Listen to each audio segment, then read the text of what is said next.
जय श्री राम दोस्तों अगर आपको भी दिल्ली कैपिटल और केकेआर के बीच में खेला गया आईपीएल 2024 का 16वां और सबसे रोमांचक महामुकाबला पसंद आया तो इस वीडियो को दिल से लाइक जरूर करें। इस वीडियो पर 400 लाइक का टारगेट है। दिल्ली कैपिटल और केकेआर के बीच में खेला गया रोमांचक भरा मैच के बारे में पूरा हाईलाइट आपको बताएंगे ही। जी हाँ दोस्तों, आईपीएल 2024 का 16वां और सबसे महत्वपूर्ण मैच में से एक रहा। जी हाँ दोस्तों, आज आईपीएल इतिहास की दो दिग्गज टीमें एक दूसरे से भिड़ी। इस बार पंत की दिल्ली के सामने आईआर की केकेआर की टीम खड़ी थी। इस रोंगटे खड़े कर देने वाले महामुकाबले में केकेआर के कैप्टन आईआर ने पहले टॉस जीतकर बल्लेबाजी करने का फैसला किया। विरोधी टीम दिल्ली को पहले गेंदबाजी करने के लिए आमंत्रित किया। इसके बाद दोस्तों रनों की बरसात करने के इरादे से केकेआर की तरफ से दो दिग्गज बल्लेबाज पी साल्ट और सुनील नारायण मैदान में आते हैं। दो सलामी बल्लेबाज के कंधों पर इस महामुकाबले में विस्फोटक शुरुआत दिलाने की पूरी जिम्मेवारी थी।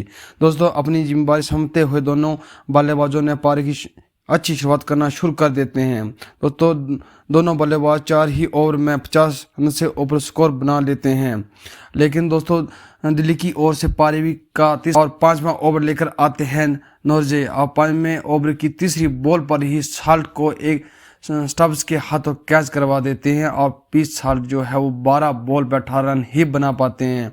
दोस्तों आप पी साल्ट की जगह बल्लेबाजी करने आते हैं रघुवंशी। सुनील और रघुवंशी दोनों मिलकर अपनी स्कोर बोर्ड को आगे बढ़ाते हैं। दोस्तों दोनों बल्लेबाज ने दिल्ली के हर एक गेंदबाज को अच्छी से धुलाई करते हैं। 12 ओवर तक दोस्तों ये दोनों बल्लेबाज 100 रन की पार्टनरशिप कर लेते हैं और 12 ओवर पर एक विकेट खोके 160 रन का स्कोर, एक विशाल स्कोर अपने बोर्ड पर खड़ा करते हैं। दूसरी ओर दिल्ली की मुश्किलें और बढ़ जाती हैं। दिल्ली के पास ऐसा कोई गेंदबाज नहीं था जो इन दोनों की जोड़ी को तोड़ सके। लेकिन दोस्तों दिल्ली की ओर से 12वां ओवर लेकर आते हैं नॉर्जे और 12वें ओवर की तीसरी बॉल पर ही रघुवंशी को ईशांत शर्मा के हाथों कैच करवा देते हैं। दोनों पारी खेल जाते हैं। दोस्तों रघुवंशी की जगह अब बल्लेबाजी करने आते हैं केकेआर के कैप्टन आईआर। दूसरी ओर सुनील नारायण दिल्ली के किसी भी गेंदबाज को बख्शे नहीं रहे थे। हर दूसरी बॉल पर हर एक गेंद को बाहर फेंक रहे थे। लेकिन दोस्तों दिल्ली की ओर से पारी का 13वां ओवर लेकर आते हैं मार्च। इसी ओवर की सेकंड बॉल पर ही ऋषभ पंत के हाथों सुनील नारायण का कैच करवाते थे और सुनील नारायण जो है 39 बॉल और 84 रन के एक महत्वपूर्ण और यादगार पारी खेल जाते हैं। अब इनकी जगह बल्लेबाजी करना आते हैं रिंकू सिंह। कैप्टन आईआर और रिंकू सिंह मिलकर स्कोर बोर्ड को उसी गति से आगे बढ़ाते हैं। दोस्तों रिंकू सिंह के आते ही लगातार 3 गगनचुंबी छक्के लगा देते हैं। लेकिन दोस्तों पारी का 18वां ओवर लेकर आते हैं खलील अहमद और इसी ओवर की दूसरी गेंद पर केकेआर के कैप्टन आईआर को चलता कर देते हैं और आईआर 11 बॉल पर 18 रन ही बना पाते हैं। इसके बाद दोस्तों बल्लेबाजी करने आते हैं रसल। लेकिन दोस्तों पारी का 20वां ओवर लेकर आते हैं ईशांत शर्मा और लास्ट ओवर की फर्स्ट बॉल पर ही क्लीन बोल्ड कर देते हैं और रसल 18 बॉल में 41 रन की एक महान और शानदार पारी खेलकर वापस लौट जाते हैं। लास्ट में अब बल्लेबाजी करने आते हैं स्टार्क। इसी प्रकार दोस्तों केकेआर की टीम 20 ओवर में 271 रन का फाड़ जैसा लक्ष्य की ओर से बोर्ड पर चिपक जाता है और 272 रन के लक्ष्य के पीछा करने उतरी दिल्ली की टीम की ओर से दो महान बल्लेबाज मैदान में उतरते हैं। एक डेविड बोरन और पृथ्वी शाह मैदान पर उतरते हैं। केकेआर की ओर से पारी का सेकंड ओवर लेकर आते हैं अरोरा। आते ही सेकंड ओवर की लास्ट बॉल पर चक्रवर्ती के हाथों कैच करवा देते हैं जिसे पृथ्वी शाह 7 बॉल पर 10 रन ही बना पाते हैं। इसके बाद बल्लेबाजी करने आते हैं मार्च। लेकिन दोस्तों पारी का तीसरा ओवर करने आते हैं स्टार्क। तीसरे ओवर की 5वीं गेंद पर ही रिंकू सिंह के हाथों मार्च को 0 रन पर आउट कर देते हैं। इसके बाद बल्लेबाजी करने आते हैं बॉल बिना। लेकिन दोस्तों पारी का चौथा ओवर लेकर आते हैं अरोरा।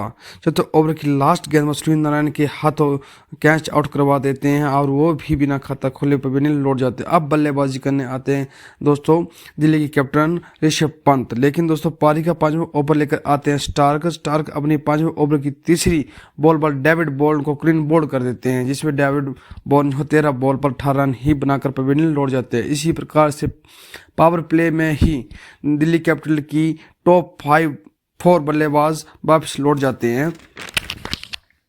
दोस्तों डेविड बॉर्न की जगह अब बल्लेबाजी करने आते हैं पटेल और आते ही चक्रवर्ती ने उनको अपने चक्र में फंसाकर 0 रन पर ही आउट कर देते हैं। बिना खाता खोले वो पवेलियन लौट जाते हैं। अब इनकी जगह बल्लेबाजी करने आते हैं स्टब्स। दोस्तों ऋषभ पंत और स्टब्स पारी को संभालते हैं। दोनों बल्लेबाज अपनी टीम के लिए एक स्ट्रगल करते नजर आए, लेकिन दोस्तों ऋषभ पंत को भी चक्रवर्ती ने अपने चक्कर में फंसा लेते हैं। परंतु दोस्तों ऋषभ पंत ने एक 25 बॉल पर 55 रन की महत्वपूर्ण पारी खेल जाते हैं। अब बल्लेबाजी करने आते हैं कुमार। दूसरी ओर से छठ प्लेयर स्टब्स को पारी का 15वां ओवर की फर्स्ट गेंद पर ही चक्रवर्ती अपने चक्कर में फंसा लेते हैं और स्टब्स 32 बॉल पर 54 रन ही की एक शानदार पारी खेल कर लौट जाते हैं। उसके बाद बल्लेबाजी करने आते हैं डार 1 रन और जे 4 रन, ईशांत शर्मा 1 रन से ही अपनी टीम को जोड़ पाते हैं। इसी प्रकार से दोस्तों दिल्ली कैपिटल जो 10 विकेट खोकर 166 रन पर ही सिमट जाती है, जिससे के आर की टीम 106 रन से मैच जीत जाती है।